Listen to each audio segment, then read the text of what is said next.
நீங்களே கேட்டீங்கன்னா நான் இன்னைக்கு மதுரைக்கு வந்து போன வாரம் விருதுநகர் தென்மண்டல நிர்வாகிகள் சந்திப்பு நடந்துச்சு. கிட்டத்தட்ட 1,10,000 நிர்வாகிகள்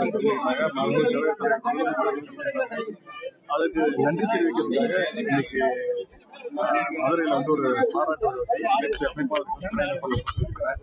அதுல கலந்துட்டு நாளைக்கு தஞ்சை மாவட்டத்துல நாளை மறுநாள் அரசு நிகழ்ச்சியில கலந்துக்கிறதுக்காக வந்திருக்கிறேன். இங்க அவருடைய வீட்டில் இருக்கக்கூடிய ஒருத்தருடைய வீட்டு திருமண நிகழ்ச்சி அதுக்காக விசாரிக்கிறதுக்காக வந்திருக்கிறேன். பொதுமக்கள் எல்லாம் சூழ்ந்து குறிப்பா மகளிர் அனைவரும் சந்தோஷமா மகிழ்ச்சியா நேற்று முதலமைச்சர் வந்து எங்களுக்கு பரிசு கொடுத்திருக்கிறாரு. அதுக்கு அப்பாவுக்கு நன்றி சொல்லுங்க, எங்க அண்ணனுக்கு நன்றி சொல்லுங்கன்னு உரிமையோட சொல்லியிருக்கிறாங்க. மகிழ்ச்சியா இருக்கு. அதனாலதான் அவங்க எதிர்கட்சி அவங்க விமர்சனம் செஞ்சுட்டு தான் இருப்பாங்க. இருந்தாலும் அதையெல்லாம் மீறி கடும் நிதி நெருக்கடியிலையும் சரி ஆட்சி பொறுப்பேற்றோன்னே இப்படிதான் அந்த 4,000 ரூபாய் கொடுக்க முடியாதுன்னு சொன்னாங்க. தேர்தல் அறிக்கையிலேயே நம்ம சொல்லியிருந்தோம்.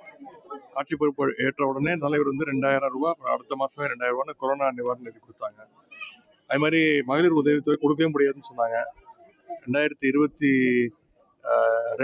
செப்டம்பர்ல இருந்து நம்முடைய தலைவர் 2023 செப்டம்பர்ல இருந்து முதலமைச்சர் வந்து அதையும் கொடுத்துட்டு இருக்கிறாரு. இந்த முறை கூடுதல் போனஸாக வந்து இன்னொரு அறிவிப்பும் கொடுத்திருக்கிறாரு. கூடுதல் போனஸாக 2,000 ரூபாய் கொடுத்திருக்கிறாரு. ஆட்சி பொறுப்பேற்றணும் 2.0 மாடல் திராவிட மாடல் பார்ட் 2 அமைஞ்ச உடனே அதை உயர்த்தி கொடுப்பேங்கிற அந்த வாக்குறுதி கொடுத்துருக்கிறாரு. யார் என்ன சொன்னாலும் நம்முடைய கழக தலைவர் முதலமைச்சர் சொன்னாங்கன்னா நிச்சயம் செய்வாரு அப்படிங்கிற அந்த நம்பிக்கை மக்கள் இருக்கு.